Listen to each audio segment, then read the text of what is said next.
तो आमोस 3:7 पढ़िएगा। आमोस 3:7। इसी प्रकार से प्रभु यहोवा अपने दास भविष्यद्वक्ताओं पर अपना मर्म बिना प्रकट किए कुछ भी ना करेगा। हालेलुया। परमेश्वर का योजना। और एक बार पढ़ो, ये वचन आप नोट करते रखना। आमोस 3:7। इसी प्रकार से प्रभु यहोवा अपने दास भविष्यद्वक्ताओं पर अपना मर्म बिना प्रकट किए कुछ भी ना करेगा। हाँ, आज लूसीफर मेरे से पूछ रहा था, तुमको ये मेरी सारी बातें कैसा मालूम हो जाता। और एक बार पढ़िएगा, आमोस 3:7। इसी प्रकार से प्रभु यहोवा अपने दास भविष्यद्वक्ताओं पर अपना मर्म बिना प्रकट किए कुछ भी ना करेगा। हालेलुया। परमेश्वर का स्वभाव, परमेश्वर का कार्य देखो। परमेश्वर अपने दासों को क्या करता है? गुप्त बातों को प्रकट करते हुए। आपको मालूम है, सोदोम गोमोरा को नाश करना है तो परमेश्वर किसको बताया? अब्राहम को बताया। सारे धरती में बाढ़ से नाश होना, प्रभु अपने बात नूह को बताया। इसी तरह परमेश्वर धरती के संबंध का बात अपने दासों को बताते आ रहा है।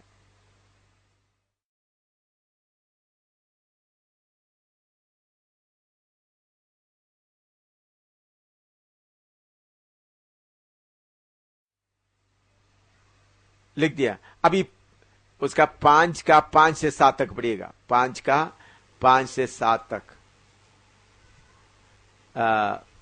ये यीशु के लहू के द्वारा आप लोग पढ़ना।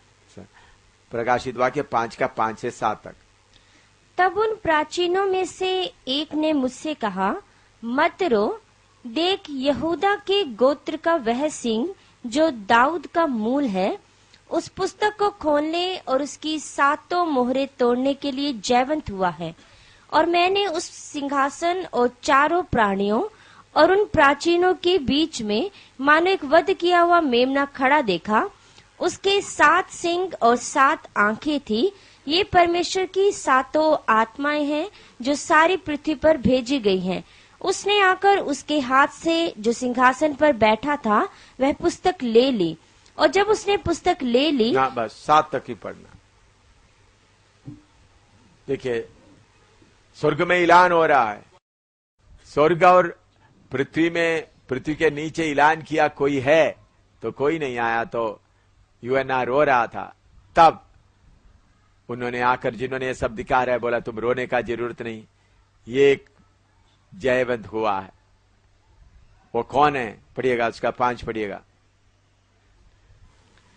तब उन प्राचीनों में से एक ने मुझसे कहा, मत रो, देख यहूदा के गोत्र का वह सिंह, यहूदा की गोत्र का सिंह जो दाऊद का मूल है। यहूदा का गोत्र का सिंह। पढ़िएगा, उत्पत्ति 49 का 9, 10, 49 का 9 और 10। उत्पत्ति 49 का 9 और 10। यहूदा सिंह का डामरू है। यहूदा सिंह का डामरू है। हे मेरे पुत्र, तू अहेर करके गुफा में गया है। वह सिंह व सिंगनी की नाई दबकर बैठ गया, फिर कौन उसको छेड़ेगा? जब तक शीलो ना आए, तब तक ना तो यहूदा से राजदंड छूटेगा, ना उसके वंश से व्यवस्था देने वाला अलग होगा। इधर में याकूब अपना 12 पुत्रों को आशीष देता है। आशीष देते समय में यहूदा का बारी आ गया। यहूदा का बारी आते वक्त, दोबारा पढ़ो 49 का 9 और 10। आत्मा में कौन बता रहे? याकूब बता रहे। यहूदा सिंह का डामरू है। हे मेरे पुत्र, तू अहेर करके गुफा में गया है।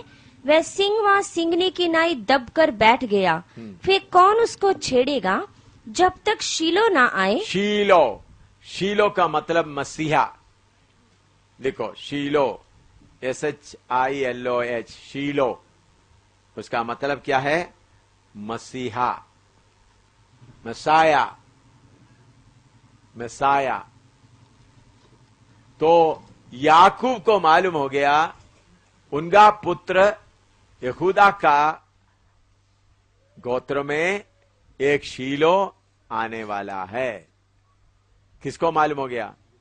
आत्मा के द्वारा याकूब को, अपने बच्चों को, अपने 12 कबीले एक एक करके उनका मरने के पहले आशीष देते समय यहूदा के लिए क्या आशीष देता है? तुम्हारा खुद में एक शीलो आएगा। यही बात यूहन्ना को बताया जा रहा है। कौन है? 5वां पद में, weep not behold lion the tribe of Judah. पढ़ो। 5 का देख यहूदा के गोत्र का वह सिंह, यहूदा के गोत्र का वो सिंह। यह सिंह के बारे में नबूवत पहले कौन किया है? याकूब। कितनी 1000 साल पहले किया है। कितने 1000 साल पहले याकूब ने उसका किया है। यहूदा का गोत्र का सिंह आ रहा है। अभी उसमें दूसरा यहूदा का गोत्र और दूसरा जो दाऊद का मूल है। दाऊद का मूल है। यशायाह 11 के 1 पढ़िएगा। यशायाह 11 का 1। तब यिशै के ठूंठ में से एक डाली फूट निकलेगी। हाँ। और उसकी जड़ में से एक शाखा निकलकर फलवंत होगी। हाँ, जसी किसका बाप है? दाऊद का। हाँ, दोबारा पढ़ो उसका। तब यिशै के ठूंठ में से हाँ। एक डाली फूट निकलेगी। हाँ, एक डाली फूट निकला। वो डाली कौन था? हाँ, यीशु के बारे में। यसी के बाद यसी के बेटे में से कौन आया? दाऊद। दाऊद से कौन आ गया? प्रभु यीशु मसीह।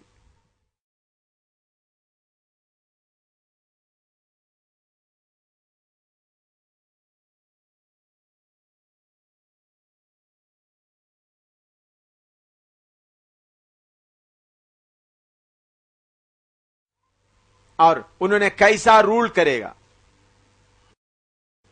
कैसा राज्य करेगा? यशायाह 11 का 1 से 10 तक पढ़िएगा। कैसा राज्य करेगा? तब यिशै के ठूंठ में से एक डाली फूट निकलेगी और उसकी जड़ में से एक शाखा निकलकर फलवंत होगी। हाँ। और यहोवा की आत्मा, बुद्धि और समझ की आत्मा, युक्ति और पराक्रम की आत्मा और ज्ञान और यहोवा के भय की आत्मा उस पर ठहरी रहेगी। और उसको यहोवा का भय सुगंध सा भाएगा। वह मुंह देखा न्याय ना करेगा, मुंह देकर न्याय ना करेगा, और ना अपने कानों के सुनने के अनुसार निर्णय करेगा। हाँ। परंतु वह कंगालों का न्याय धर्म से और पृथ्वी के नम्र लोगों का निर्णय खराई से करेगा। और वह पृथ्वी को अपने वचन के सोटे से मारेगा, पृथ्वी को अपना वचन के सोटे से मारेगा, और अपने फूंक के झोंके से दुष्ट को मिटा डालेगा। हाँ। उसकी कटी का फेंटा धर्म और उसकी कमर का फेंटा सच्चाई होगी। 10 तक पढ़ना। हाँ। तब भेड़िया भेड़ के बच्चे के संग रहा करेगा। हाँ। और चीता बकरी के बच्चे के साथ बैठा करेगा। हाँ। और बछड़ा और जवान सिंह और पाला पोसा हुआ बैल तीनों इकट्ठे रहेंगे। और एक छोटा लड़का उनकी अगुवाई करेगा। गायें और रिछनी मिलकर चरेंगी और उनके बच्चे इकट्ठे बैठेंगे। और सिंह बैल की नाई भूसा खाया करेगा। दूध पिया बच्चा करैत के बिल पर खेलेगा। और दूध छुड़ाया हुआ लड़का नाग के बिल में हाथ डालेगा।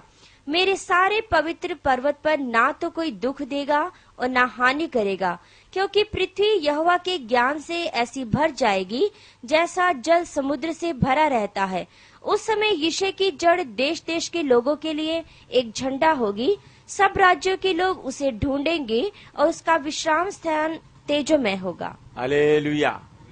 ये कौन सा हुकूमत के बारे में? यीशु मसीह आकर 1000 साल इस धरती में राज्य करेगा। लेकिन यीशु का राज्य कैसा होगा इसके बारे में बताया था उन्होंने। अभी लूका 1:32 से 33 पढ़िएगा। लूका 1:32 और 33। लूका 1:32 और 33। वह महान होगा, वो महान होगा और परम प्रधान का पुत्र कहलाएगा। हाँ। और प्रभु परमेश्वर उसके पिता दाऊद का सिंहासन उसको देगा। हाँ। और वह याकूब के घराने पर सदा राज्य करेगा। याकूब के घराने पर सदा राज्य करेगा, मतलब और उसके राज्य इसराइल के ऊपर हमेशा राज्य करेगा। हाँ। हाँ। और उसके राज्य का अंत ना होगा। हाँ, उसका राज्य का अंत ना होगा। और राज्य के बारे में मैं बाद में हम लोग बाद में 1000 साल हुकूमत के बारे में पढ़ते समय में आप मालूम है, लेकिन आप लोगों को पहले ही उसके बारे में मालूम हो रहा है। ये धरती पर कौन राज्य करने वाला है भाई? हम इस भारत के ऊपर भी राज्य करने वाला है। हम इस भारत के ऊपर भी राज्य करने वाला है।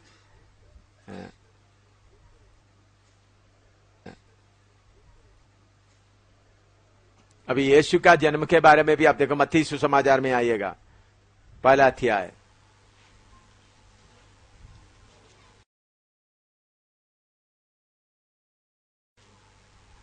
उसको पूरा पढ़कर आने के जगह में उसका 17 पढ़िएगा।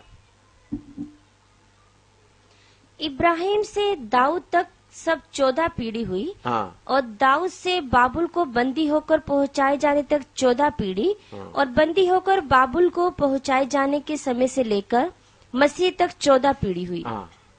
इधर में अभी हम देखते वक्त जन्म का लिस्ट लेते समय भी यीशु किधर आ रहा है?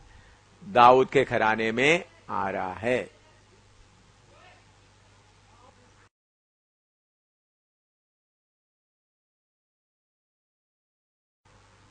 उसका 5-6 पढ़ो।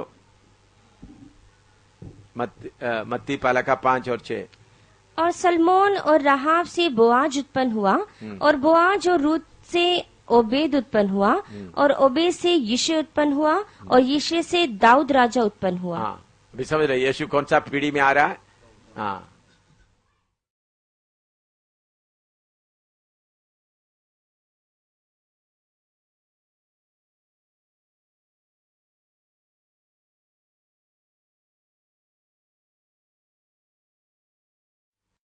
उस मेम ने कैसा खड़ा है?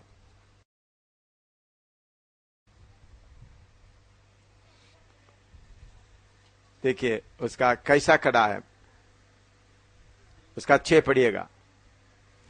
और मैंने उस सिंहासन और चारों प्राणियों और उन प्राचीनों के बीच में मानो एक वध किया हुआ मेमना खड़ा देखा। वध किया हुआ मेमना खड़ा हुआ। हाँ। उसके 7 सिंग और 7 आंखें थी। 7 सिंग का ये शैतान का शक्ति के लिए 10 सिंग बोलता है। यहोवा परमेश्वर के लिए 7 परफेक्ट नंबर, हमेशा परमेश्वर का नंबर 7वां नंबर। हाँ, 7 सिंग और 7 आत्मा। ये परमेश्वर की 7 आत्माएं हैं जो सारी पृथ्वी पर भेजी गई हैं। तो उधर में सारे धरती के लिए कीमत देने के लिए प्रभु यीशु मसीह खड़ा हुआ है। इस बात को थोड़ा क्लियर करने के लिए व्यवस्था 25 का 23 से 25 तक पढ़िएगा। ले व्यवस्था 25 का 23 से 25 तक पढ़िएगा। परमेश्वर एक कानून इस्राएल के लिए दिया था।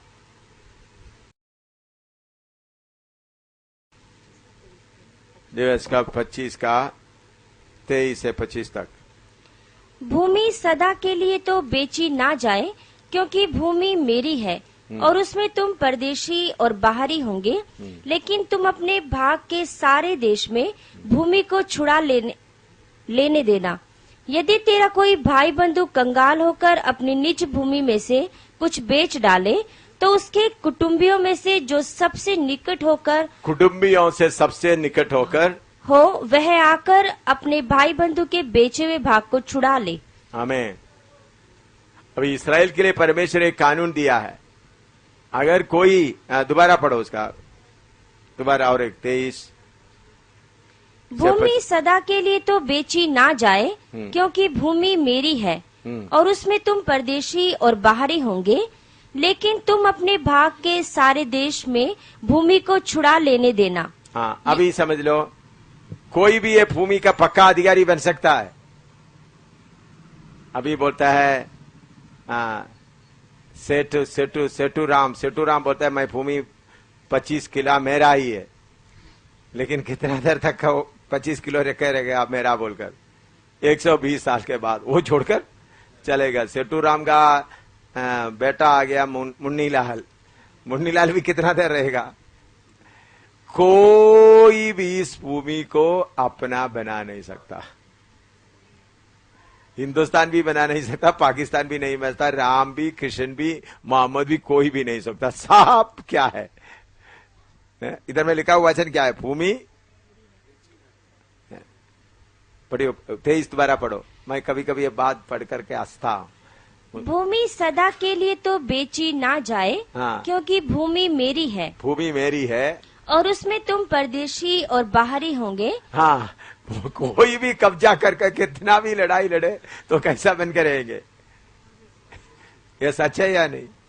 सच है तो भी छोड़ता नहीं।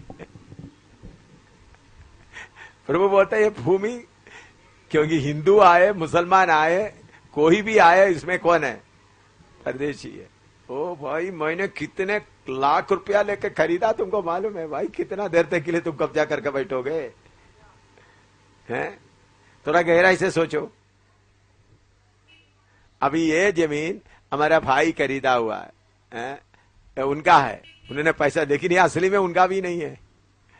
थोड़ी देर के बाद उन्होंने छोड़कर चले जाएगा। उसके बाद उनका पुत्र बोलेंगे मेरा है, वो भी थोड़ी देर के बाद छोड़कर चले जाएगा। उसका पुत्र आएगा। चाहे कितना भी बड़ा, जिस धरती में हम रहते हैं, कितने लोग रह के गया है इसमें, फिर भी मनुष्य इसके लिए क्या करता है? मेरा मेरा मेरा मेरा मेरा बोलकर मरेगा उसके लिए। जेल में भी जा करेगा। कुछ लोग जमीन के लिए लड़ाई करके 25 साल 30 साल जाके जेल में रहेगा, और जेल से निकला कर 2 महीने बाहर आएगा। एक बार ये इधर का केसी का, मैं इधर बैंक में जो पंजाब नेशनल बैंक में था, केसी का एक बड़ा बेटा, वो मुझे जानता है। केसी ये बड़ा, इधर जम्मू का सबसे बड़ा अमीर आदमी केसी है। केसी बिस्किट है, केसी फैक्ट्री है, केसी क्या क्या है, केसी सिनेमा है, केसी बहुत कुछ है, केसी स्कूल है। तो पंजाब नेशनल बैंक में ऐसा बैठकर, हमने उधर मैनेजर के पास में बैठा होता था, वो बैठा हुआ तो मैं आया था, तो फिर उन्होंने बैंक मैनेजर मुझे परिचय कराया। तो ऐसा बात है, तो मैंने बोला भाई कैसा आपका बाप कैसा है? तो बोलता है अभी बाप कैसे? पिछले 2 साल से चावल वगैरह कुछ नहीं खा सकता, सिर्फ लिक्विड ही पिलाता हूं उसको। तो इतना अमीर आदमी है, क्या कर सकता है? कुछ भी खाने का हिम्मत नहीं रखता है। वो मुझे बोल रहा था अभी पापा को क्या करें। मैंने बोला आपका पापा क्या हो? तो चल नहीं सकता, उठ नहीं सकता, सिर्फ लिक्विड ही पिलाता है, वो भी ट्यूब डालकर पिलाना पड़ता है। ट्यूब डालकर पिलाता है 2 साल से, इतना ये है। फिर भी मनुष्य किसके लिए लड़ता रहेगा? दूसरा, फिर उसके 25वां पद पढ़िएगा। यदि तेरा कोई भाई बंधु कंगाल होकर अपनी निज भूमि में से कुछ बेच डाले, तो उसके कुटुंबियों में से जो सबसे निकट हो, निकट हो, हाँ, वह आकर अपने भाई बंधु के बेचे हुए भाग को छुड़ा ले। हम सब शैतान के हाथ में बेचे हुए भाव के कारण, इसलिए हमारा प्रभु यीशु मसीह हमारा कुटुंबी बनकर आ गया। नोट करो, प्रचार करने वाला है आप लोगों के लिए एक पॉइंट भी है। प्रभु यीशु मसीह हमारा कुटुंबी बनकर आ गया है। मैंने कई कई जगह में प्रचार किया, आप लोग सुना मुझे मालूम नहीं, या इधर में किया या कहां किया मालूम नहीं, याद नहीं। यीशु मसीह मनुष्य का रूप लेकर हमारा कुटुंबी बनकर आ गया। यीशु मसीह क्या बनकर आया? हमारा कुटुंबी बनकर आकर हमको दाम देकर छुड़ाया। हम गरीब हो गए थे, पाप के कारण हम क्या हो गए थे? बिक गए थे, शैतान के हाथ में बिक गए थे। प्रभु यीशु मसीह हमारा कुटुंबी होकर आकर हमको छुड़ाया।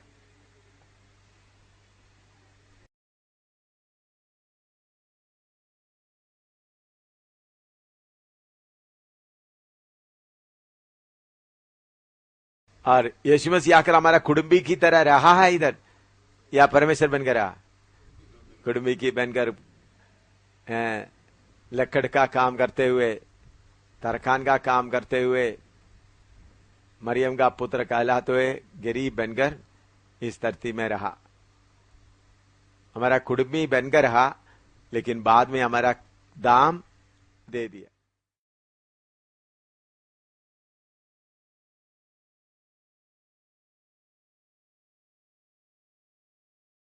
यही कानून रूत के बारे में भी आता है। रूत का किताब 4 का 1 से 12 तक पढ़िएगा। एलीमेलेक के बारे में रूत का किताब 4 का 1 से 12 तक।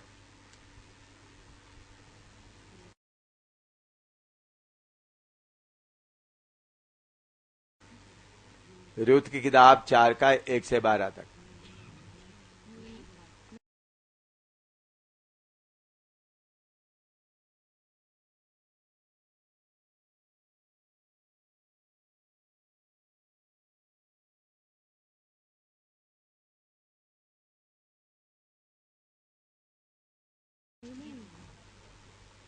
हाँ पढ़े।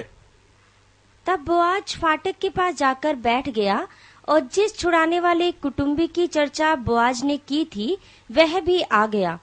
तब बोआज ने कहा, हे फुलाने, इधर आकर यहीं बैठ जा। तो वह उधर जाकर बैठ गया। तब उसने नगर के 10 वृद्ध लोगों को बुलाकर कहा, यहीं बैठ जाओ। वे भी बैठ गए। तब वह उस छुड़ाने वाले कुटुंबी से कहने लगा, नाओमी जो मुआब देश से लौट आई है, वह हमारे भाई एलीमेलेक की एक टुकड़ा भूमि बेचना चाहती है। इसलिए मैंने सोचा कि यह बात तुझको जताकर कहूंगा कि तू उसको इन बैठे हुओं के सामने और मेरे लोगों के इन वृद्ध लोगों के सामने मोल ले। और यदि तू उसको छुड़ाना चाहे तो छुड़ा, और यदि तू छुड़ाना ना चाहे तो मुझे ऐसा ही बता दे कि मैं समझ लूं, क्योंकि तुझे छोड़ उसके छुड़ाने का अधिकार और किसी को नहीं है, और तेरे बाद मैं हूँ। उसने कहा, मैं उसे छुड़ाऊंगा। फिर बोआज ने कहा, जब तू उस भूमि को नोआमी के हाथ से मोल ले, तब उसे रूत मोआबिन के हाथ से भी, जो मरे हुए की स्त्री है, इस मनसा से मोल लेना पड़ेगा कि मरे हुए का नाम उसके भाग में स्थिर कर दे। उस छुड़ाने वाले कुटुंबी ने कहा, मैं उसको छुड़ा नहीं सकता, ऐसा ना हो कि मेरा निज भाग बिगड़ जाए, इसलिए मेरे छुड़ाने का अधिकार तू ले ले, क्योंकि मुझसे वह छुड़ाया नहीं जाता। अगले समय में इस्राएल में छुड़ाने और बदलने के विषय में सब पक्का करने के लिए यह व्यवहार था कि मनुष्य अपनी जूती उतार के दूसरे को देता था। इस्राएल में गवाही इसी रीति से होती थी। इसलिए उस छुड़ाने वाले कुटुंबी ने बोआज से यह कहकर कि तू उसे मोल ले, अपनी जूती उतारी। तब बोआज ने वृद्ध लोगों और सब लोगों से कहा, तुम आज इस बात के साक्षी हो कि जो कुछ एलीमेलेक का और जो कुछ किलियोन और महलोन का था, वह सब मैं नोआमी के हाथ से मोल लेता हूँ। फिर महलोन की स्त्री रूत मोआबिन को भी मैं अपनी पत्नी करने के लिए इस मनसा से मोल लेता हूँ कि मरे हुए का नाम उसके निज भाग पर स्थिर करूँ। कहीं ऐसा न हो कि मरे हुए का नाम उसके भाइयों में से और उसके स्थान के फाटक से मिट जाए। तुम लोग आज साक्षी ठहरे हो। हाँ, इधर में रूत का आपको ये सब कहानी मालूम है, कोई विवरण करने का जरूरत नहीं है ना। मालूम है ना, कितने लोगों को मालूम? हाथ खड़ा करे, सब लोगों को मालूम है, तो इसलिए इसके ऊपर विवरण करने का जरूरत नहीं। इस्राएल में ये कानून चलता था, कोई गरीब हो तो उनको छुड़ाने के लिए उनका कुटुंबी, तो बोआज के बारे में आते थे, तो उससे भी आगे एक कुटुंबी था, लेकिन उनको बोला तुम जमीन और जमीन लेने के लिए तैयार हो गया, लेकिन उन्होंने बोला रूत को भी लेना पड़ेगा, उसके लिए वो तैयार नहीं हुआ। उन्होंने बोला मेरा फैमिली बर्बाद हो जाए। उन्होंने बोला, तो उन्होंने उनके लिए नाम रखने के लिए तैयार नहीं हो। तब बोवस आ गया। तो हमारे लिए अच्छा बोवस बनकर कौन आ गया? हमारा प्रभु यीशु मसीह आकर अपने लिए, इसलिए उन्होंने मेमना वध होकर उस सिंहासन के सामने खड़ा हो गया।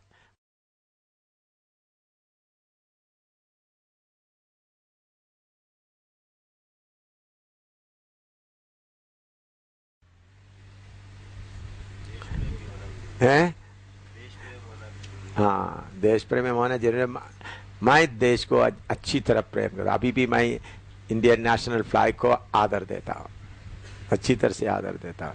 अभी भी जनगण मन गाएगा तो मेरा रोम खड़ा हो जाएगा। अभी भी मुझे उसमें अच्छा लगता है। हाँ, तो देश के लिए मैं फौज में आने के पहले मैं स्काउट में था। हमारे स्कूल में स्काउट का झंडा, इंडिया का झंडा लेने के लिए मुझे ही सेलेक्ट होता। मैं हमेशा, वो हमारे देश में हमेशा इंडिपेंडेंस डे आते वक्त में झंडा मेरे, हमेशा यही कोशिश, झंडा मेरे हाथ में आ जाए, झंडा मेरे हाथ में आ जाए। तो बैंड बेल्ट हो तो हमारा देश में तो सब लोग चारों तरफ का सब लोग वो मुझे बेबी भी बोलते हैं, शाम भी बोलते हैं। देखो झंडा उनके हाथ में ही है। हमेशा मैं क्या चाहता था, 3-4 साल लगातार झंडा के समय आते हुए हेडमास्टर सेलेक्ट करके कौन झंडा लेना है, झंडा का आदमी सबसे आगे जाएगा। उस वक्त ही मुझे कितना अच्छा लगता था। मैं हिंदुस्तान का झंडा लेकर चलता हूं। हालेलुया। देशभक्त होना अच्छा है, जरूरी है। मैं कहीं देश में वापस आते वक्त प्लेन दिल्ली में आते वक्त मैं तो देश में आ गया। क्या होता है, अपना देश में आ गया। लेकिन बहुत सारे लोगों को हिंदुस्तान के ऊपर नफरत है। लेकिन मैं अमेरिका में कितने देश में लोग बोलते हैं हिंदुस्तान में क्या, मुझे चले हिंदुस्तान में इतना थक्का दे के मक्खी है, कचरा है, फिर भी आई लव माई कंट्री। मेरा देश कितना भी गरीब हो, कुछ भी ना हो, तो इधर मैं हिंदुस्तान का आदमी हूं। Praise the Lord. आमीन। ये बात भी है आपको। मैं एक बार जब केरला में मार पार पड़ा हुआ है पेपर में, इंडिया का पेपर में आया अमेरिकन, क्योंकि अमेरिका में मैं टेलीविजन वगैरह प्रचार करने का, अमेरिका में भी पब्लिश हो गया। अमेरिका में पब्लिश हो गया तो उधर का सरकार 2 सेनेटर को इंडिया में भेजा मुझे इंटरव्यू करने के लिए। देखिए वो उनका आइडिया था उस वक्त, कौन था प्राइम मिनिस्टर, मेरे ख्याल में कौन है, नरसिम्हा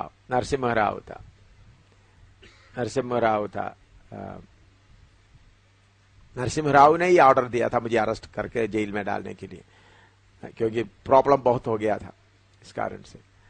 तो आ गया, तो उधर से 2 सेनेटर आ गया, उसके साथ इंडिया का ऑफिसर्स, जो मिनिस्ट्री ऑफ सीबीआई और दूसरा मिनिस्ट्री ऑफ एक्सटर्नल अफेयर्स का एमई ऑफिसर्स, सब मिलकर 18 ऑफिसर्स भी आ गए। अमेरिका से आया मुझे इंटरव्यू करने के लिए। मैं एक छोटा सा आदमी मार खा के किधर पड़ा है उधर में, तो उन लोग अभी बैठकर बात कर रहा है। टेलीविजन बहुत लोग आए हुए थे उधर नेल्लीमला में। कंचन को याद है ऑफिसर्स जब आए थे हाँ, तो उन लोग पूछ रहा था, तो आपको मार पड़ा इसलिए इंडिया में प्रचार करने के लिए फ्रीडम नहीं है ना? तो मैंने बोला मुझे प्रचार करने के लिए फ्रीडम है, उनको मारने का भी फ्रीडम है। क्या बोला था? मुझे प्रचार करने का भी फ्रीडम है, उनको मारने का भी। मैंने बोला आपका अमेरिका में भी मुझे 3 बार अरेस्ट किया, मायामी में। मैंने बोला आपका अमेरिका में भी मुझे 3 बार। ये देख करके वो जो 2 अमेरिका का लोग है उनका मुंह बंद हो गया। फिर हमारे जो 18 ऑफिसर्स आए थे, फिर उन लोग चले गए, उन लोग निकल गए अपना काफी सवाल वगैरह पूछने के बाद। फिर 18 ऑफिसर्स बोल रहे थे, हम कभी नहीं सोचा आप इतना देशभक्त है। तो क्या बोल रहे थे? मैंने क्या बोला था, मुझे उनको मारने का। मैं क्या बोलता, हाँ इधर में फ्रीडम नहीं है। उन लोग सोचा मैं ऐसा बोलेंगे। मैंने बोला मुझे इधर प्रचार करने के भी फ्रीडम है, मुझे उनको मारने का भी फ्रीडम है। मुझे अमेरिका में भी मुझे मारा। मैंने बोला अमेरिका कौन सा फ्रीडम है? ये 18 ऑफिसर सुनकर बहुत शौक हुआ। फिर उन लोग बोला तो आप बताइए आप। मैंने सुसमाचार बताया, उसमें से 5 ऑफिसर लोग घुटना टेकर यीशु को कबूल किया। 5 ऑफिसर जो मैं क्या बोलता हूं रिपोर्ट लेने के लिए जो दिल्ली से आए थे। ये सब रिकॉर्डिंग में कैसा ये जो सब, क्योंकि आजकल वीडियो वगैरह होने के कारण, तो हम हमारा देशभक्ति को क्या नहीं करना, हमारा देश के लिए नमक का राम बोलता है ना, नमक का राम, नमक खरा, नमक खरा है, नमक खरा देश का नमक का वफादार होना चाहिए। नमक हलाल, नमक का हराम भी होता है ना। हाँ वही मैं तो कुछ लोग नमक हराम। हाँ हालेलुया। अपना देश का भक्ति वो परमेश्वर के वचन के अनुसार है, वचन के खिलाफ नहीं है। लेकिन कुछ लोग मसीह बनने के, ओ हिंदुस्तान क्या है, हिंदुस्तान में क्या है भाई, हिंदुस्तान में उन लोग बाहर भी जाए तो हिंदुस्तान में क्या है, हिंदुस्तान में क्या है, सब होते रहते। ये अच्छा नहीं है। अपना देश का भक्ति। आप लोग सब देशभक्ता विरुद्ध होगा तो मैं नहीं होगा भाई। मैं देश का, मेरा खून में लगा हुआ है अपना देश का भक्ति। आमीन।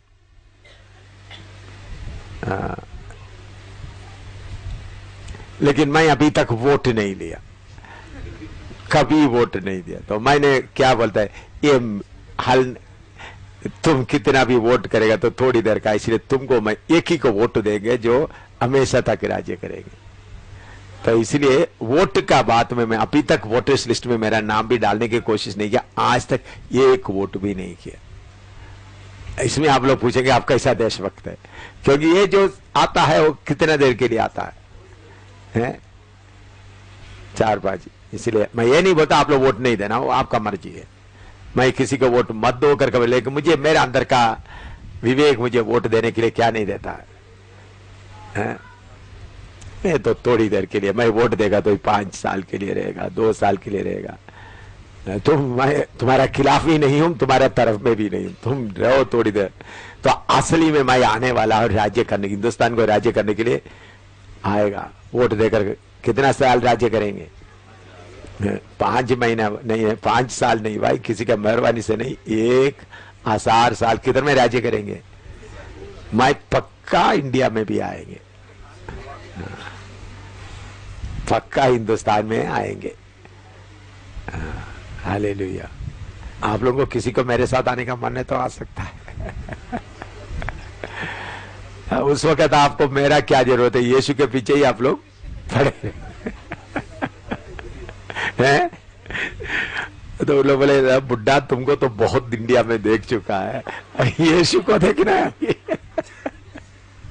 आपको इंडिया में आपका डांड का है, आपका मार का है, तो आपका तो बहुत कुछ देख चुका। अभी पौलुस का देखता हूँ, पतरस का देखता है।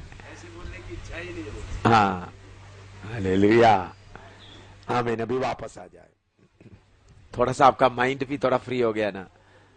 हाँ ठीक है, थोड़ा आइसक्रीम जैसा है खा लिया है या ठंडा पानी जैसा भी गरम गरम आया था ना।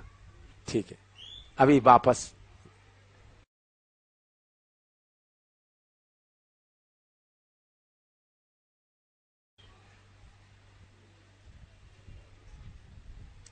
पहला कोरिन्थी 15:45 पढ़े। पहला कोरिन्थी 15:45, 1 Corinthians 15:45।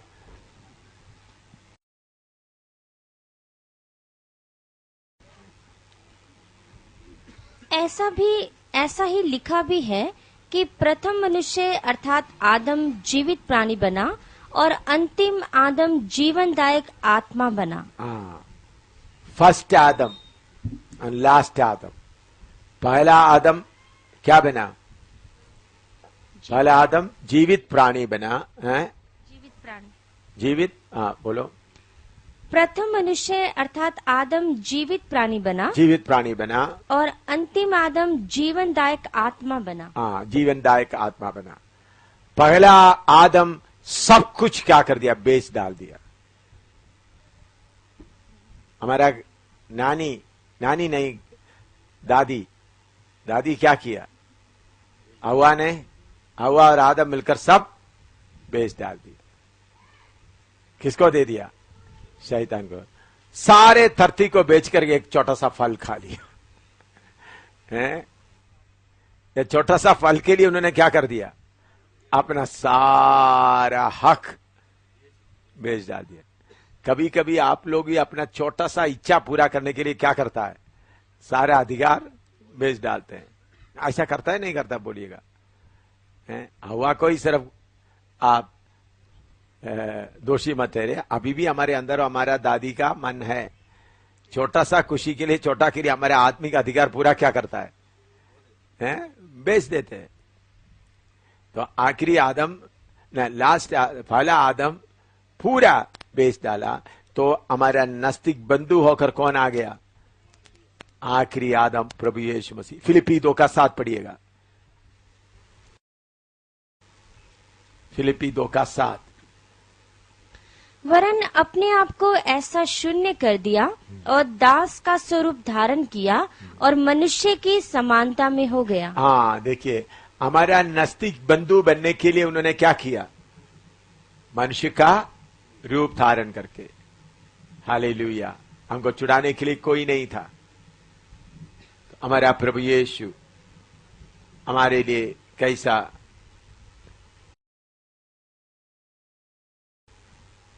पहला आदम को फल खाते समय फूक था, फूक नहीं था। लेकिन आखिरी आदम देखो, लूका 4:5-7 पढ़िएगा।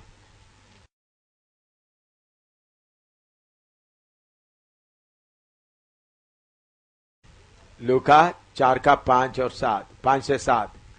तब शैतान उसे ले गया और उसको पल भर में जगत के सारे राज्य दिखाए और उससे कहा, मैं ये सब अधिकार और इनका विभव तुझे दूंगा, क्योंकि वह मुझे सौंपा गया है और जिसे चाहता हूँ उसी को दे देता हूँ। इसलिए यदि तू मुझे प्रणाम करे तो यह सब तेरा हो जाएगा। हाँ, देखिए, पहले उन्होंने, आपको मालूम है, उसका 1 से लेकर पढ़ते समय में उनको फूक लेगा।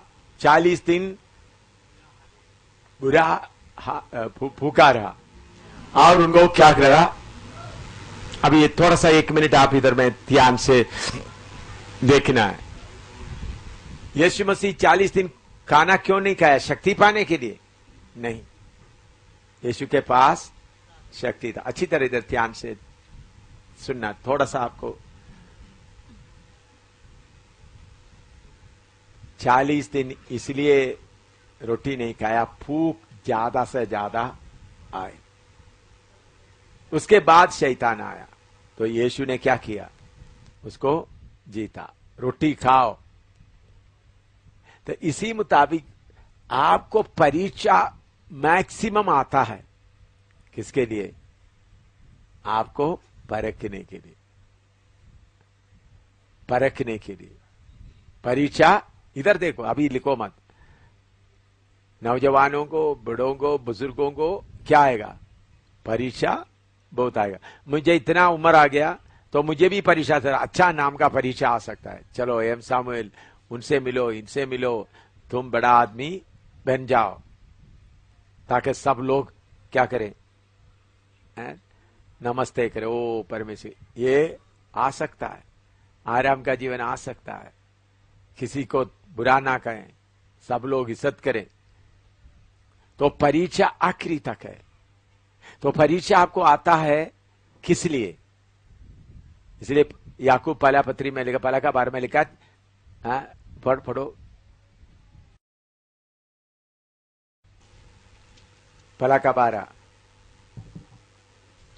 धन्य है वह मनुष्य जो परीक्षा में स्थिर रहता है। धन्य है परीक्षा में स्थिर रहता है। परीक्षा आना जरूरी है। तो परीक्षा आता है। परीक्षा आपको 2 काम हो सकता है। आपसे अधिकार छीन के ले जा सकता है, आपको अधिकार देकर जा सकता है। परीक्षा में 2 काम होता है। परीक्षा में फेल हो गया तो क्या होगा? जितना अधिकार है जो पहले पाया वो ले जाएगा। जय पाएगा तो जितना है उसके साथ और भी मिल जाएगा। तो परीक्षा आते समय में चाहे पैसा का परीक्षा आ गया, भूख का परीक्षा आ गया, विश्वास का परीक्षा आ गया। इसलिए मुझे भूखा रहने का कितना मौका मिला, नंगा रहने, कपड़े का कमी कितने बार आया। अभी मुझे कपड़े का कोई कमी नहीं। देखो, मैं देखता हूं, अभी मेरे ख्याल में पीछे 10-12 साल से मैं कोई कपड़ा खरीदता नहीं है। 10 साल से 10-12 साल हो गया होगा, मुझे याद नहीं। कोई कपड़ा मुझे खरीदने का, लोग क्या करते हैं, देता है वो भी ज्यादा हो जाता है। कितने बाद 1 साल के बाद पूरा सेवकों को, बाकी लोगों को क्या करता हूं, मैं इस्तेमाल किया हुआ कभी नहीं बांटता हूं। नया इस्तेमाल किया हुआ मैं ही इस्तेमाल करता हूं, बाकी नया। फिर कोई जबरदस्ती बोलता है मुझे आपका इस्तेमाल किया हुआ शर्ट चाहिए, ये चाहिए, तो कोई छीन कर ले जाता है। तो कुछ फसल हुआ कर छीन कर ले जाता है प्यार से, हमको चाहिए इस्तेमाल किया। तो पहले मुझे कितने, आपको मालूम है, एक बार मैं एक पैंट 18 साल इस्तेमाल किया। जब 18 साल कंप्लीट हो, मैंने किसी दिन बोला, तो उस वक्त उधमपुर में था, 2-3 बार वो एक पास्टर पीछे पड़ गया, ये पैंट मैं लेकर ही जाऊंगा। जबरदस्ती। मैंने बोला भाई 18 साल का तो मैं लेकर ही जाऊंगा, जबरदस्ती। वो रोने लगा, फिर मैंने बोला ले जाओ। 18 साल एक पान इस्तेमाल किया। एक ही पान सिर्फ नहीं था मेरे पास, 2-3 था, 2 या 3 था, ज्यादा पान नहीं रखते थे मैं, 2 या 3 था। 18 ईयर्स। तो थोड़ा सा उस वक्त मेरा बॉडी, मेरा पेट वगैरह, ये जगह केरला में मार खाने के बाद ही क्या हो गया, पेट आना, क्योंकि एक्सरसाइज करने का मौका नहीं होता था इसलिए। नहीं तो उसके बाद केरला 96 के बाद ही क्या होने लगा।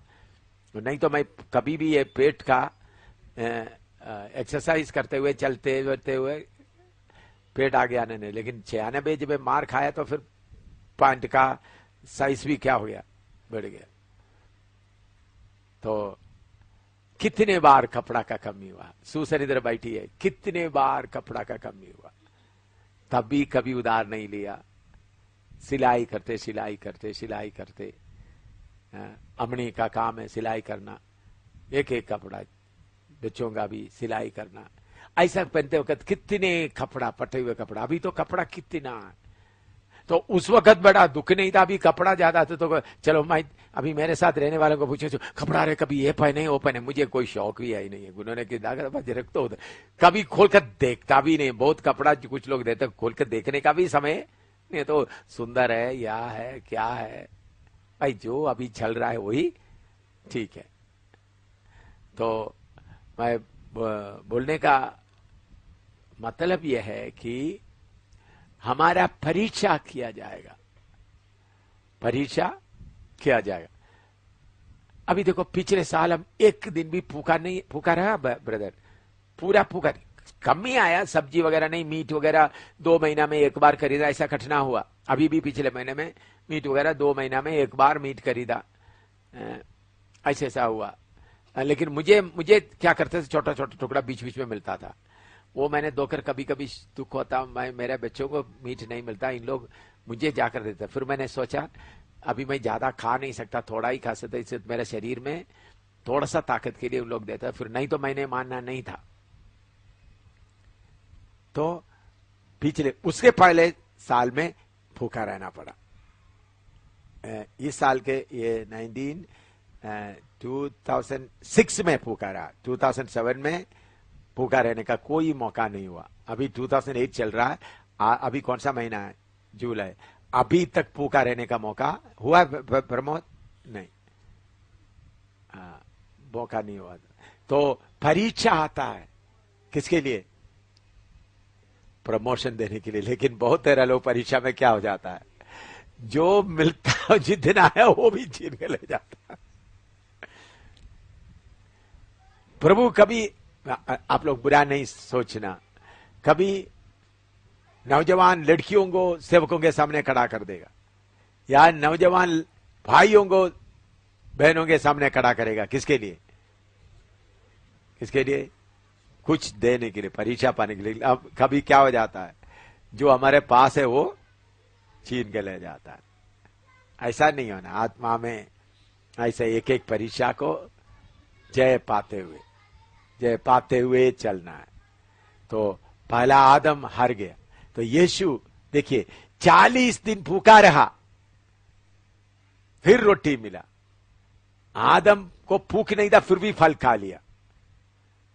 आदम अपना पत्नी को बोल सकते घुटना में बैठ जाओ, तुम क्या किया, डांट सकता, लेकिन उनका शारीरिक प्रेम से उन्होंने क्या कर दिया, खा लिया।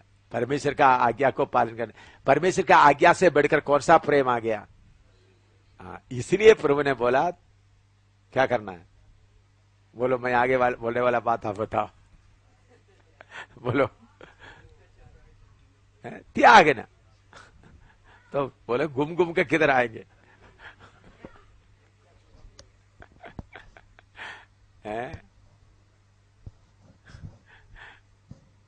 पत्नी के साथ का प्रेम के कारण बाप ने सब बेच डाल दिया। इसलिए प्रभु बोलता है तुम्हारा पत्नी के बीच में भी क्या करो, तलवार चलाओ। अभी ज्यादा बोलेगा तो आप बोलेंगे अभी काटना शुरू कर दिया, थोड़ी देर पहले अच्छा बात बोल दिया, नहीं ठीक है भाई इधर रोक लेता हूं। क्योंकि आप लोग का कान बहुत पक चुके हैं सुन सुन के। फिर भी आप छोड़ेंगे नहीं। हैं? कुछ लोग जिद क्या बात, आप कितना भी बोलो मैं तो वैसा ही रहूंगा। बदलने का सवाल ही नहीं होता, आप बोलते जाओ, लेकिन मेरा काम है आप बदलने तक बोलते रहूंगा, सुनाते रहूंगा। हालेलुया। तो आखिरी आदम समझना, उन्होंने अपना फूक को भी फूक के ऊपर भी ध्यान ना देते हुए किसको माना? वचन को माना। 40 दिन का फूक, क्या कोई व्यभिचार करने के लिए नहीं बोला रोटी खा लो, भूख मिटाओ। तो उन्होंने बोला इंसान, मनुष्य रोटी के द्वारा सिर्फ नहीं, परमेश्वर के वचन से जीवित रहता है। हालेलुया।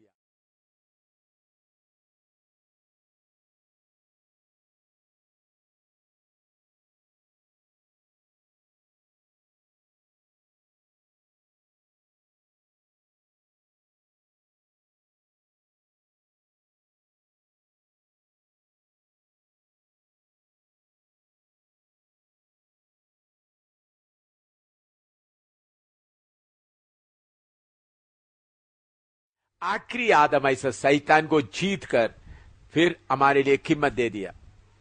पहला तिमोथी 2 का 5 और 6 पढ़िएगा।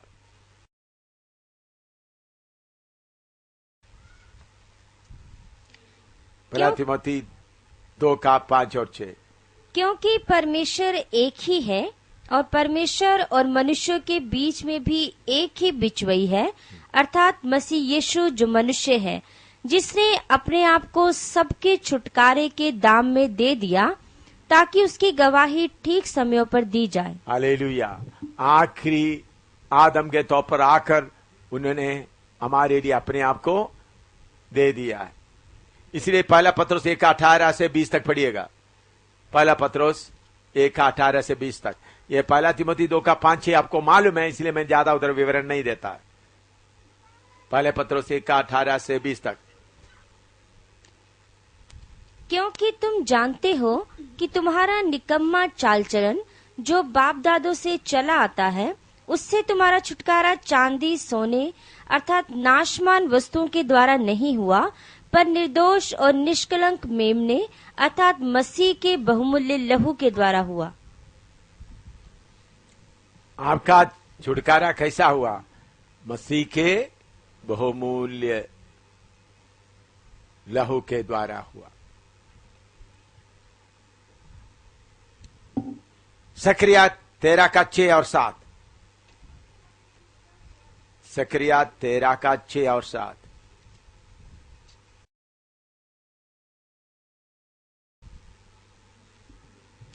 तब उससे यह पूछा जाएगा, तेरी छाती में ये घाव कैसे हुए?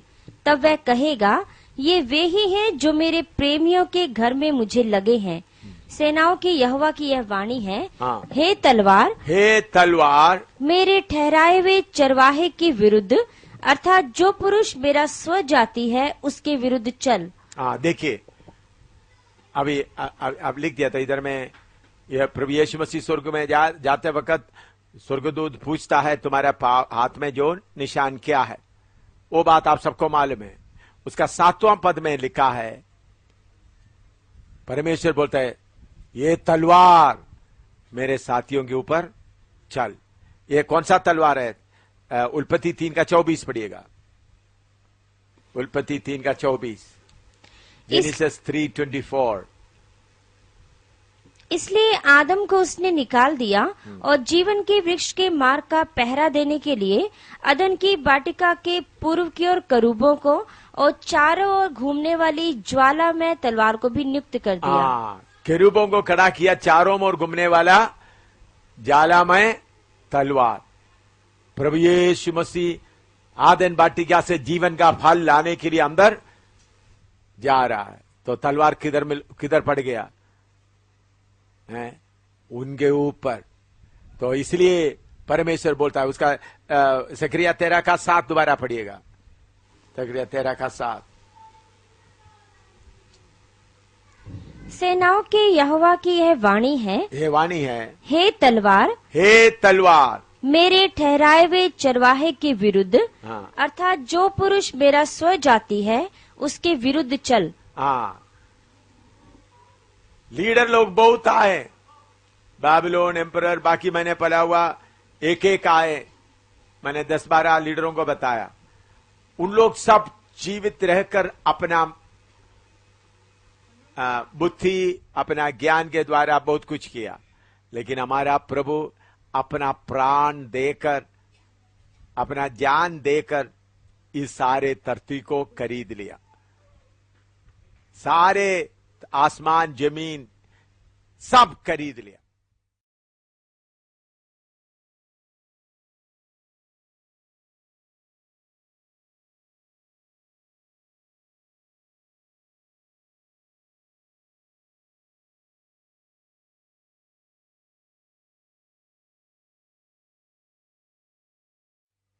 ये सब किसके वश में हो गए थे? शैतान के। अभी भी किसके वश में पड़ा हुआ है? पहला यूहन्ना 5:19 पढ़ो। पहला यूहन्ना 5:19। हम जानते हैं कि हम परमेश्वर से हैं, हाँ। और सारा संसार उस दुष्ट के वश में पड़ा अभी है। दुष्ट का वश में, दुष्ट का नहीं है, लेकिन उसका वश में पड़ा हुआ है, खरीदा गया है। छुड़ाने वाला कौन है? परमेश्वर का पुत्र। हम लोग छुड़ाने वाला है, क्योंकि इन शक्तियों को कोई हुकूमत करने का हक नहीं है, वश में करके रखा है। प्रभु ने कीमत दे चुका है। हम उनका पुत्र आकर क्या करना है? निकल। क्या करना है? निकल।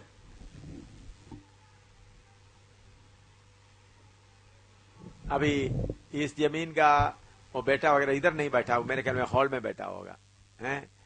इनका ब्रदर, उनका सिस्टर इधर बैठा है, हाँ, बेटी बैठा है, हाँ। इनका पापा खरीदा है, कागज पापा के पास है, इनका बेटी और बेटा है। पापा थोड़ा हट गया इधर उधर, तो इधर कोई कब्जा किया है, कोई आकर बैठा, चलने वाला अंदर बैठ गया समझ लो। अच्छी तरह थोड़ा सुनना, ये जमीन पूरा इनका सिस्टर और उनका बेटी उधर बैठा है, बेटा भी इधर था। अभी वो पवित्रात्मा वगैरह फर गया, बहुत अच्छा हो गया, हालेलुया। पिछले दिनों प्रार्थना के लिए मेरे पास भी आए थे, तो उनका पापा कहीं गया हुआ है, तो ये घूमने वाला आकर क्या कर रहा है, उधर में एक छोटा सा तंबू डालकर इसके अंदर बैठ गया। तो उन्होंने क्या करेंगे? क्या करेंगे? डर के मारे जाएंगे। मैं बोला, ए कौन बोला तुमको इधर बैठने के लिए? निकल जा। इसी मुताबिक शैतान को बोलना, आप इसी भाषा में शैतान को बोलना। अगर ये बात तुम्हारे बाप का है करके मालूम नहीं है तो क्या कर? शायद बाप ने उनको दिया होगा, मैं क्या करूं भाई, तुम भी इधर बैठ जाओ, मुझे भी थोड़ा सा इधर बैठे, मैं तो गरीब है, तुम इतना ले लो, मैं इधर बैठ जाऊं। तो मालूम है तो बोले गेट के बाहर जा। क्या बोलेगा? तुम्हारा कूड़ा गुड़ा लेकर के गेट के। अगर यार मालूम नहीं हो तो क्या करेंगे? भाई तुमने इतना ले लिया, ठीक है तुम उधर हो, मैं तुमको तंग नहीं करूंगा, बाकी समय मैं ले रहता हूं। लेकिन जिसको सच्चाई मालूम, इसलिए प्रभु यीशु ने बोला जिसको सच्चाई मालूम है, सच्चाई तुमको क्या करेगा? हाँ, साथ करेगा। अभी लूसीफर लड़ने के लिए आया, बड़ा मुझे मारने के लिए, मैं तो देखते देखते ही वो पिघलना शुरू हो गया मेरा नजर से, उनका ताकत। फिर मैं थोड़ा सा हाथ रखते ही बस, फिर उनको बोला छोड़ना, मुझे छोड़ दो, छोड़ दो, छोड़। डर के मारे नहीं। शैतान राम को बोलना है निकल, अंगुली से दिखाना निकल, किशन को बोलना निकल, अल्लाह को बोलना निकल, मोहम्मद को बोलना निकल, मरियम को बोलना निकल, इधर से, इस घर से निकल जाओ। आपका मुंह से जो शब्द निकलते ही उनका कांपना शुरू होना, मरियम रोती रोती भागना है, ऐसा अधिकार के साथ। तो प्रभु यीशु मसीह हमारा भाई बनकर क्या कर दिया? जाकर कीमत दे दिया, छुड़ाया। अब उनसे वफादार रखे। शैतान को बोलना, शैतान चाहे कितना भी कब्जा ले लिया, तो आपको मालूम है ये कब्जा करके रखने वाला गुंडों को भी रखता है, रखता नहीं रखता, ताकि कोई आएगा तो इसलिए शैतान अपना गुंडों को भी रखा है, बहुत गुंडों को रखा है। गुंडों को मार मार के भर दो उनको, सारे गुंडों को, शैतान के सारे गुंडों को क्या करो, लाइन लाइन में खड़ा करके। शैतान का बहुत बड़ा कितना गुंडों का उन्होंने लिखा हुआ है, एक के पीछे के। उन लोग क्या करता है, शैतान का अधिकारी आपस में, इन लोग ये गुंडे शैतान का फौजी भी आपस में उन लोग वफादार नहीं है, लड़ता है। मैंने एक बार बोला लड़ो तो देख ना आपस में इतना जोर से लड़ रहा, तुम्हारा शांति थोड़ा, मैंने बोला तुम्हारा शांति थोड़ा लड़ो आपस। तो शैतान बोलता तुम हमारा राज्य में इतना फूट डालकर क्या कर रहा है तुम। शैतान का राज्य में कोई शांति नहीं है। शैतान का, मैंने शैतान को पूछा तुमको कोई शांति होता है, तुम क्यों मुझे तंग मत करो। क्या बोलता है, मैंने बोला तुम बड़ा इधर उधर शायद, लूसीफर को भी कुछ दिया, हिंदुस्तान का प्रधान को कुछ दिया, पाकिस्तान को प्रधान को कुछ दिया, तुमको शांति है तुम्हारे इकट्ठा होते समय। तो क्या बोले, तुम ऐसा सवाल पूछकर मुझे परेशान मत कर, तुमको ही मालूम है। तो शैतान का राज्य में भी क्या नहीं है, शांति नहीं है, सब लालची है पूरा। सब लालची है, डर के मारे एक एक अधीन में रहता है, डर के मारे। तो हमको ये सच्चाई मालूम है, तो उनको आपस में लड़वाए दे। शैतान को बोलना था तुम निकलता नहीं, ठीक है तुमको लड़ाई डाल देता हूं तुम्हारे अंदर, शैतान के अंदर में। इसलिए मेरे प्यारो, हमारा भाई आकर प्रभु यीशु मसीह क्या बनकर आया, हमारा कुटुंबी बनकर आया। क्या बनकर आया, हमारा कुटुंबी बनकर आकर पूरा छुटकारा। पहला यूहन्ना 3:8 पढ़िएगा, पूरा कीमत दे दिया, हमको छुड़ाया। इसलिए प्रभु यीशु मत्ती 28:18 से 20 तक बोलते हैं। कोलोसी 2:13-14 भी पढ़िएगा, 13 से 15 तक। कोलोसी 2:13 से 15। और उसने तुम्हें भी जो अपने अपराधों और अपने शरीर की खतनाही दशा में मुर्दा थे उसके साथ जिलाया और हमारे सब अपराधों को क्षमा किया और विधियों का वह लेख जो हमारे नाम पर और हमारे विरोध में था मिटा डाला और उसको क्रूस पर कीलों से जड़कर सामने से हटा दिया है। और उसने प्रधानताओं और अधिकारों को अपने ऊपर से उतार कर उनका खुल्लम खुल्ला तमाशा बनाया। देखिए और क्रूस के कारण उन पर जय जयकार की ध्वनि सुनाई। हालेलुया। शैतान के ऊपर जय जयकार का ध्वनि सुनाना है तो क्या चाहिए, क्रूस उठाना। तो हमारा बाप शैतान के ऊपर क्या किया है, उनको कुलम कुलम तमाशा बना, कुछ भी बाकी नहीं छोड़ा, कुछ भी बाकी नहीं छोड़ा। तो इसलिए हम शैतान से लड़ते समय में इस सत्य के ऊपर खड़ा रहना, शैतान तुम्हारे लिए कुछ भी छोड़ा नहीं है। तो बाप दादाओं का हक बोलकर आएगा, फलाना हक बोलकर आएगा, वो सब कदम किया है, पूरा हक तुम्हारा कदम किया है। तो मत्ती 28:18 से 20 आपको मालूम है, फिर भी पढ़कर समाप्त करेंगे।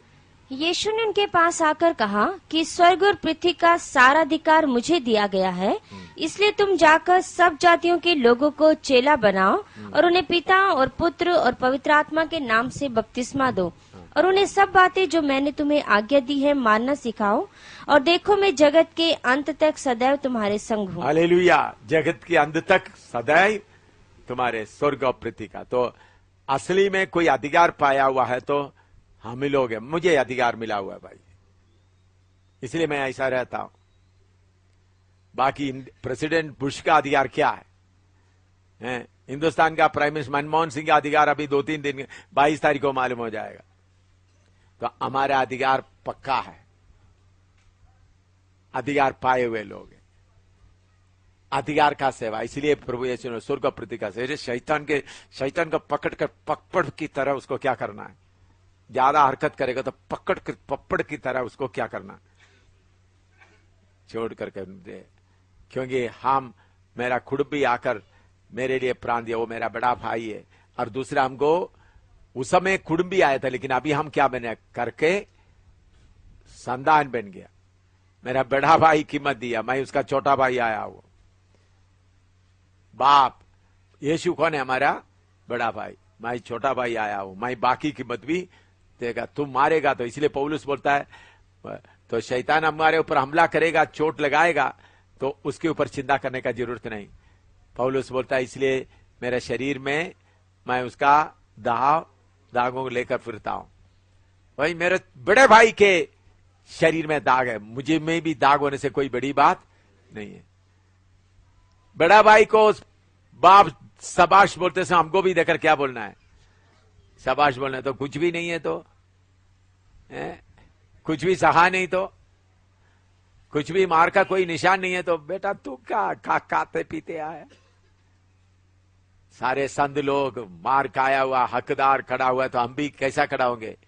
शैतान तुम्हारे मुंह के अंदर हाथ डालकर हिंदुस्तान के लोगों को छुड़ाएंगे, तुम्हारे मुंह के अंदर हाथ डालेंगे। अभी शैतान के फौज के साथ नरमी के बात नहीं, थोड़ा ही मारना है। अभी थोड़ा ही मारना है, नरम की थोड़ा सा। लूसीफर को मैंने आज छोड़ दिया, मैंने बोला तुम्हारा फौज को इधर, आपको मालूम उन्होंने लाया हुआ कितने लाख फौज को मैं निकाल कर डाल दिया। लूसीफर को बोला निकल जाओ, बेचारे डर के मारे भागे। तो उनका फौजी क्या सोचोगे? बड़ा अधिकार के साथ इतने हमको लेके आए, खुद निकल गए। क्या बोलेंगे वो? बड़ा बनकर बाप से साथ शैतान ने बोलकर आए, लूसीफर बोलेगा ये समझ को मार कर ही आएंगे, इसलिए थोड़ा बड़ा हाथ लेकर के आया। तो उनका फौज अभी क्या बोलेंगे? क्या उधर क्या बोले? बड़ा बोलकर हमको लेकर आ गया, खुद निकल कर गया है। हालेलुया। ये है इनका वफादारी, शैतान का फौज का वफादारी यही है। हालेलुया। तो इसके अंदर में अधिकार के साथ पूरा जमीन का अधिकार, पूरा जो पुस्तक उनके हाथ में है उन्होंने उसको लेने और उसका मोहर तोड़ने का योग्य बनेगा। इसका और भी आगे है, दानियल की किताब से भी कुछ आपको पढ़ाना है, तो इसलिए मैं अभी इधर रोकता हूं। फिर दानियल की किताब का भी उतरेगा तो कम से कम एक घंटा 1.5 घंटा चाहिए, तो इसलिए इधर रोकता हूं। तो अभी इतना समझे, अभी हम शैतान का गुलाम बन के रहने का कोई आवाज नहीं। आपको मैंने कल रात को राजस्थान से जगह भरतपुर से टेलीफोन आ गया, कितने बार टेलीफोन बीच में कट रहा है, कोई लड़की के अंदर दुष्टात्मा है। हाँ, फोन कर रहा है, वो बोलता है मैं नहीं जाऊंगा ये बोलता है। तो मैं इधर से फोन पे बात कर, आधी रात की बात है, 12-1 बजे, वो रोते रोते देखो लड़की मर रहा है। तो फिर तो 2-3 बार टेलीफोन काट कर दिया, टेलीफोन नीचे नहीं फेंका। फिर बाद में रोते रोते शक्ति को निकलना पड़ा उस बेटी के शरीर से। तो मैं किधर बैठकर बोल रहा हूं? जम्मू में। शक्ति किधर निकल रहा है? भरतपुर में। समझ रहे हैं आपको? तो मैंने बोला कान में फोन पकड़ते रहना, छोड़ना है नहीं। तो शक्ति क्या कर सकता है?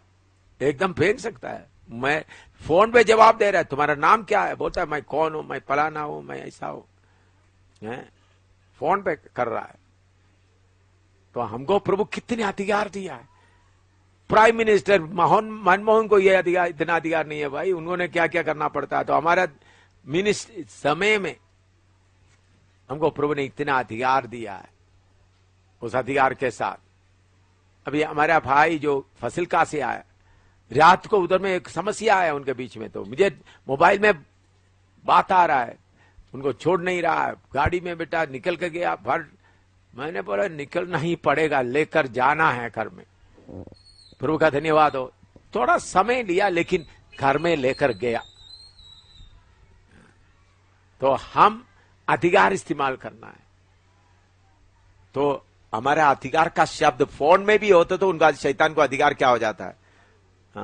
इधर में कैलिफोर्निया में, अमेरिका का इधर, अभी उधर कैलिफोर्निया में लूसीफर, उधर का लूसीफर प्रकट हो गया। मैंने बोला पास्टर लोग, मैं मेरा बेड़ापन नहीं बोल रहा, आप लोग समझ रहे, उधर पास्टर लोग पूरा लड़ रहा है, कुछ नहीं हो रहा है। तो मुझे टेलीफोन किया, तो मैंने बोला मोबाइल उनके कान में रख दो, पकड़ने के लिए बोला। मैंने पकड़ो, बोला घुटना टेको। नहीं, बाद में बोला यीशु मसीह के नाम में घुटना टेको। मैं इधर से बोल रहा हूं वो घुटना टेको। मैंने टेलीफोन नीचे रखो, निकल जाओ। आराम से टेलीफोन नीचे रखा, निकल गया। बाद में 5-10 मिनट के बाद मैंने उनसे, उन लोग बोल रहे हैं देखो हमने इतना लड़ा तो कुछ नहीं हो रहा था, इधर आराम से फोन रखा, फोन पे। मैंने बोला मोबाइल फोन फेंकना नहीं, आराम से नीचे रखो, निकल जाओ। निकल गया। वो एक अजीत नाम एक भाई कंप्यूटर इंजीनियर था, तो कितने हजार मील से दूर से बोल रहा है। तो हमारा जो आवास में भी क्या है, शक्ति है, अधिकार। जो शक्ति हमको देखा नहीं वो क्या करना है। रात को भरतपुर का चिल्ला रहे, 2-3 बार लाइन कट ऑफ कर दिया। वो बाद में पूछा, नहीं टेलीफोन अपने आप ही बंद हो गया, उन्होंने बोल रहा था। तो मेरे प्यारो, हमारा बाप प्रभु यीशु मसीह, हमारा बड़ा भाई ने जो किया है, काम पक्का किया है, कच्चा नहीं किया। क्या किया है? पक्का किया। हमको कच्चा कागज नहीं मिला, डुप्लीकेट कागज नहीं मिला, जाली कागज नहीं मिला, पक्का कागज मिला। ये पक्का कागज लेकर हम क्या करें? लड़ाई लड़े, शैतान की शक्तियों के साथ लड़े, उनको कुटना टिकाए यीशु मसीह के नाम से। तो हमारा काम सिर्फ ये सिर्फ अंधे ये क्या है, आधा हमारा इमेजिनेशन नहीं, हमारा कल्पना नहीं, ये क्या है? असली है। तो इसलिए आप लोग सब परमेश्वर का पुत्र है, अधिकार वाला है। डर के मारे कोई कुछ भी ना करे, आधा कच्चा काम नहीं करे। फिर भाई को बोलो, बड़ा भाई को बोलो, भाई मैंने गलती कर दिया, मुझे माफ करो, ऐसा बोलकर अधिकार के साथ। तो सारे दुनिया का छुटकारा हमको मिला है। हमारा कंट्रोल कहां तक होना है? प्रभु ने बोला है, स्वर्ग और पृथ्वी का सारे अधिकार। मैं इधर बैठकर किधर का कंट्रोल भी करता हूं, अमेरिका का भी इधर बैठकर करता हूं, जरूरत पड़ेगा तो। ये नहीं मैं पूरा अमेरिका का हुकूमत करता है, नहीं, वो मेरा काम नहीं है, जरूरत पड़ेगा तो हमारा मिला हुआ अधिकार क्या है? इसके लिए अंग्रेजी जानना जरूरी नहीं है, आप स्कूल में जाना भी जरूरी नहीं है। आप स्कूल में भी नहीं गया हो, एक दिन भी कोई स्कूल में शामिल गया नहीं, तो भी आप परमेश्वर का पुत्र है। हालेलुया। ये अधिकार लेकर सेवा करें। कोई दुनिया में पक्का कागज है तो यही है, सिर्फ पक्का कागज कौन सा है? सिर्फ यही है। नेपाल का राजा भी इस कागज के सामने घुटना टेकना है, हिंदुस्तान का सरकार भी घुटना टेकना है, सारे दुनिया का सरकार इस कागज के सामने क्या करना है? घुटना टेकना। सारे शैतान का शक्तियां इस कागज के सामने, ये आसमान ढल जाएगा, पृथ्वी ढल जाएगा, प्रभु का यही सिर्फ पक्का है। पक्का कागज सिर्फ कौन सा है? परमेश्वर का वचन। जो कागज हमको मिला है परमेश्वर का वचन, बाकी सब नकली झूठा। इस कागज के सामने सारे कागज लाकर देख लो, ज्ञान का कागज लाकर रखो, पंडितों का कागज लाकर रखो, जादूगरों का कागज लाकर रखो, सबका झूठा झूठा झूठा निकल जाएगा। सिर्फ यही। थोड़ा प्रार्थना करो। आसमान टल जाएगा, पृथ्वी टल जाएगा, परमेश्वर का वचन कभी नहीं टलेगा। ये बात आपका मन में अच्छी तरह बैठ जाए, अच्छी तरह बैठ जाए, थोड़ा नहीं।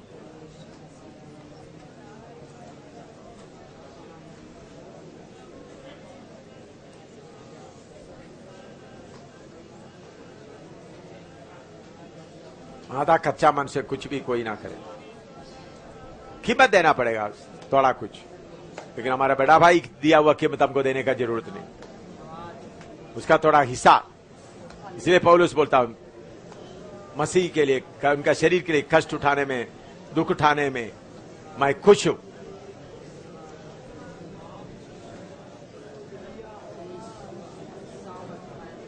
हालेलुया। दुखों का दाग अपने ऊपर उठाते हुए,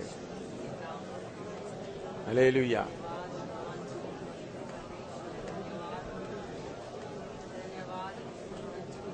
बोलना शैतान को, बोलना मेरा भाई और मेरा खून एक ही है भाई। शैतान, मेरा बड़ा भाई का खून और मेरा, क्योंकि मैं उनका घर में जन्म लिया हुआ हूं, मैं उसका घर में जन्म लिया हुआ हूं। देख लो मेरा और मेरा भाई का खून।